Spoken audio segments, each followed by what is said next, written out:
When people around the world imagine what tomorrow looks like, they often picture Japan. They imagine Tokyo glowing at night, endless neon reflections on wet streets, bullet trains sliding in with clockwork accuracy, and a society that appears to run flawlessly. Japan is associated with robots, anime, futuristic gadgets, and technology that feels decades ahead of everyone else.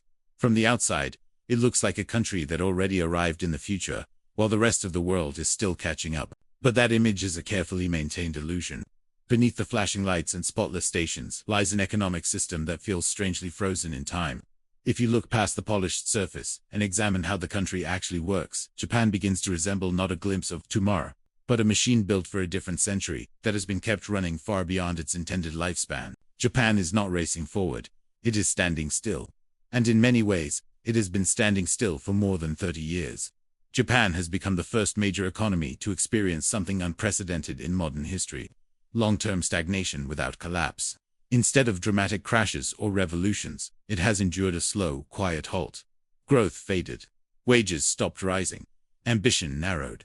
And an entire generation grew up knowing nothing but economic paralysis. The scale of the stagnation becomes clear when you look at the numbers.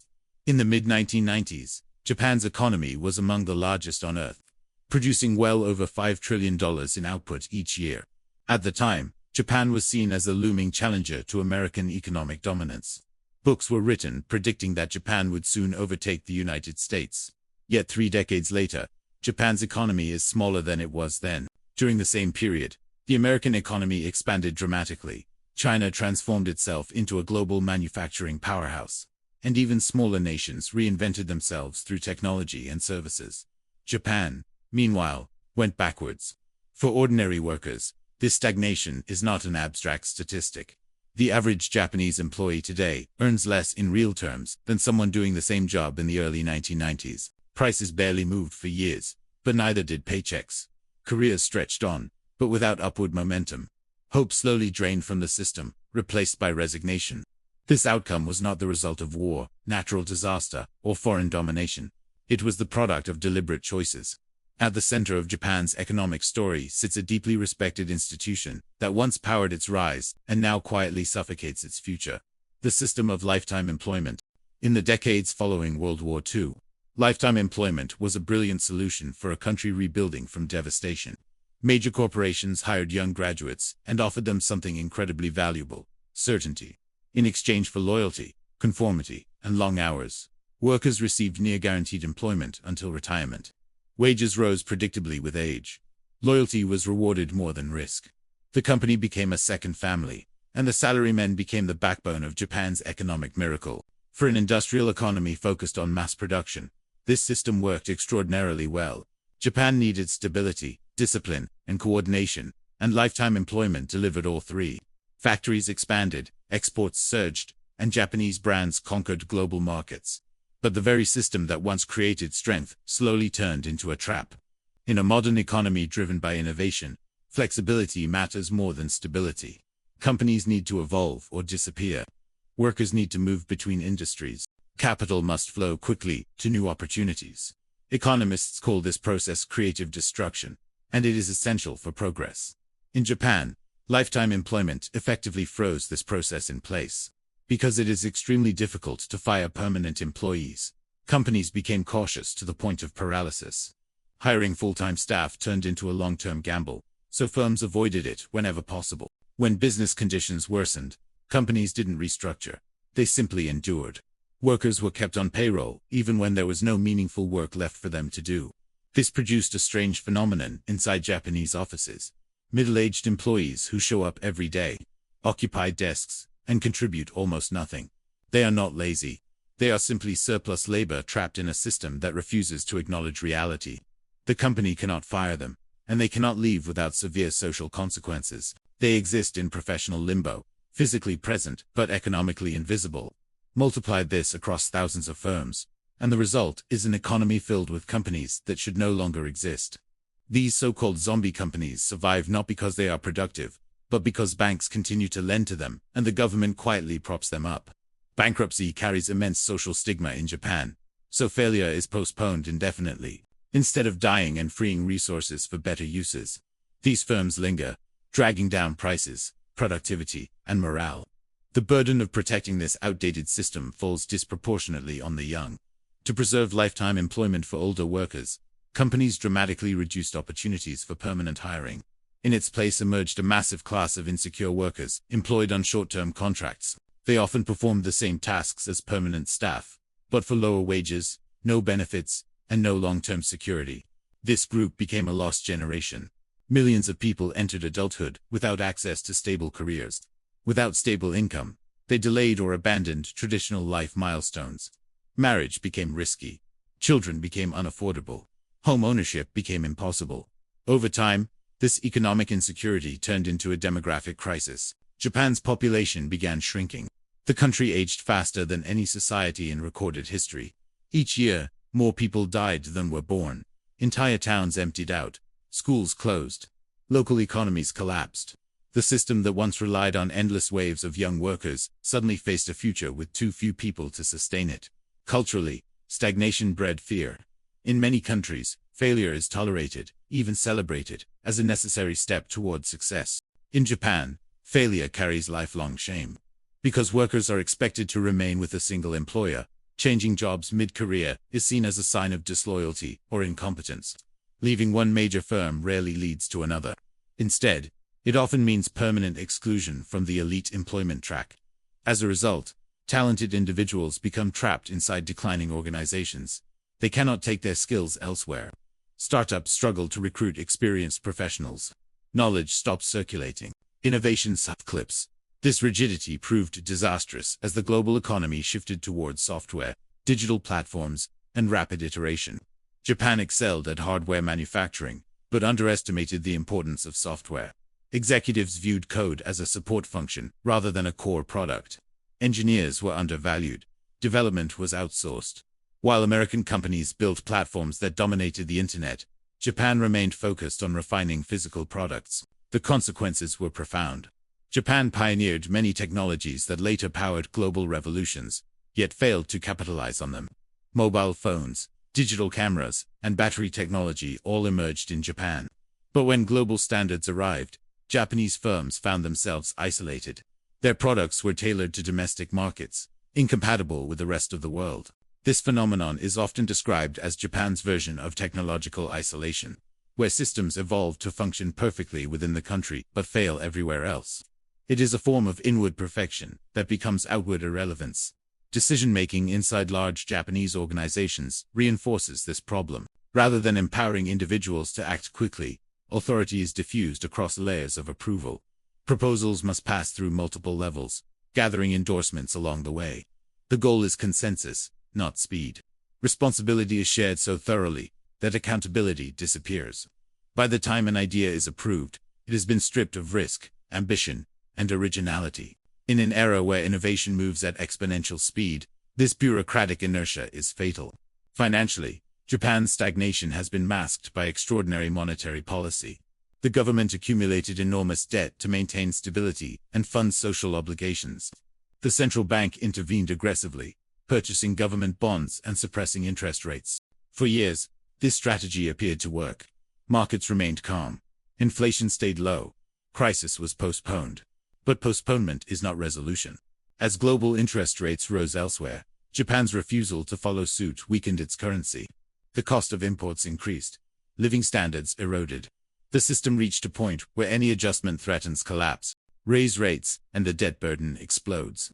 Keep rates low, and the currency deteriorates further. The choice is narrow. Japan today exists in a delicate balance. Daily life remains orderly. Infrastructure functions. Society is peaceful. Yet beneath this calm surface lies a structural exhaustion. The future has been sacrificed to preserve the past. Japan's story matters not because it is unique, but because it may be a preview. Aging populations, rising debt, and institutional rigidity are spreading across the developed world. Japan simply arrived there first. It is not a story of sudden disaster, but of slow erosion. A warning about what happens when stability becomes more important than adaptability, when comfort replaces ambition, when a society chooses to avoid pain today, only to guarantee far greater pain tomorrow. If Japan's economic stagnation is the visible problem, then its financial system is the invisible mechanism holding everything together through sheer force of intervention. For more than 3 decades, Japan has been running an experiment that no other major economy has dared to attempt at this scale. Sustaining a zero-growth society through continuous monetary life support. It is not exaggeration to say that Japan has been defying basic economic gravity, and the longer it does so, the more dangerous the eventual reckoning becomes. At the center of this experiment is Japan's government debt. Measured against the size of its economy, Japan is the most indebted developed nation in history. The scale is almost abstract. The total debt is more than double the country's annual economic output. In most countries, debt levels even half that size would trigger soaring interest rates, currency collapse, or outright default. Yet Japan continues, year after year, without a dramatic crisis. This apparent immunity has fascinated and confused economists around the world. For decades, hedge funds and analysts confidently predicted that Japan would finally hit a breaking point. They bet against Japanese government bonds, expecting interest rates to spike and prices to crash. Almost all of them were wrong. Betting against Japan became infamous in financial circles as a career-ending mistake. The market simply refused to behave the way theory predicted. The reason is simple, but unsettling. Japan's central bank stepped in and replaced the market itself. Instead of allowing bond prices to fluctuate naturally, the Bank of Japan committed to buying whatever quantity of government debt was necessary to keep interest rates near zero. When investors hesitated, the central bank filled the gap. When demand disappeared, the central bank became the buyer. Over time, this policy turned the bond market into a controlled environment where prices no longer reflected risk, scarcity, or confidence. They reflected policy. Eventually, the Bank of Japan accumulated ownership of a staggering share of the country's government bonds. In practical terms, the government owes money to itself. This closed loop has allowed Japan to roll over enormous debts without facing the immediate consequences that would cripple other nations. But there is no such thing as free money. The cost of suppressing interest rates for decades did not vanish. It simply moved elsewhere. The pressure was transferred to the currency. For years, the Japanese yen was seen as a global safe haven, a place investors fled during times of uncertainty. That reputation began to erode as the rest of the world raised interest rates to combat inflation while Japan stood still. The difference in returns became impossible to ignore. Capital flowed out of the yen and into higher-yielding currencies. Slowly at first, then suddenly, the yen weakened. A weaker currency might sound like a technical issue, but for Japan it has immediate, tangible consequences. Japan imports most of its energy and a large portion of its food. When the yen loses value, the cost of daily life rises. Electricity becomes more expensive. Fuel costs increase. Basic groceries cost more. For a population that has not seen meaningful wage growth in decades, even modest inflation feels like a shock. Japan has found itself in a trap with no painless exit. If the central bank raises interest rates to defend the currency, the cost of servicing the national debt explodes. Even small increases would dramatically expand government expenses, forcing cuts to social services, or triggering a fiscal crisis. At the same time, higher rates would crush the many households and companies that have survived for decades on cheap borrowing. A wave of bankruptcies would follow. If rates remain low, the currency continues to weaken.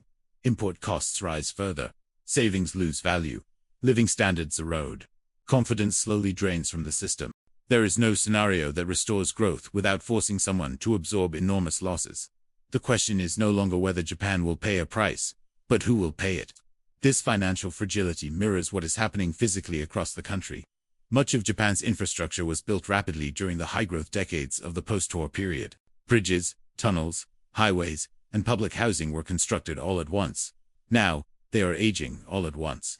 Maintenance costs rise precisely as the tax base shrinks. Rural areas empty out.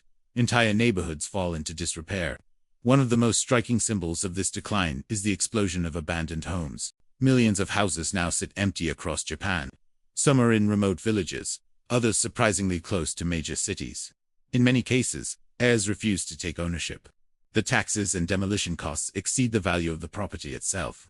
These homes decay quietly, a physical record of a society with more past than future.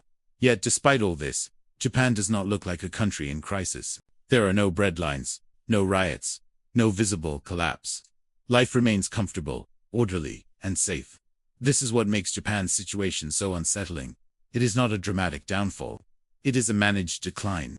The social contract still functions on the surface. Older generations are protected. Pensions are paid. Healthcare is maintained. But this stability is achieved by shifting the burden forward in time onto younger generations who inherit fewer opportunities and heavier obligations. Japan's tragedy is not that it failed suddenly, but that it succeeded for too long at preserving a system that no longer worked.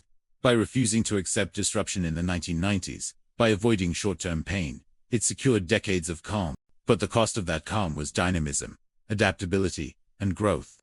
The country now exists in a narrow corridor where change is feared because change would expose how fragile everything has become. Stability has become an end in itself, even as the foundations slowly erode. Japan is not collapsing. It is aging, and aging systems do not break all at once. They weaken gradually, quietly, until one day they can no longer carry their own weight.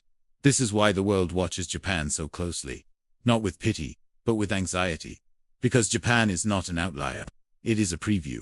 Japan's story ultimately forces an uncomfortable question that goes far beyond its borders. What happens when a society becomes so focused on protecting what it already has that it loses the ability to imagine what it could become? Japan chose stability over disruption, harmony over competition, and security over experimentation. For a time, that choice delivered peace, safety, and predictability. But over decades, it quietly hollowed out the future. The promise that once defined Japanese life was simple: work hard, stay loyal, conform, and you will be taken care of.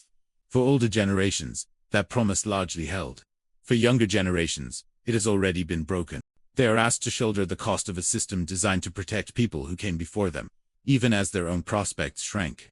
They face lower wages, fewer opportunities, rising living costs, and a social structure that punishes risk while offering little reward for talent. This imbalance is not sustainable forever.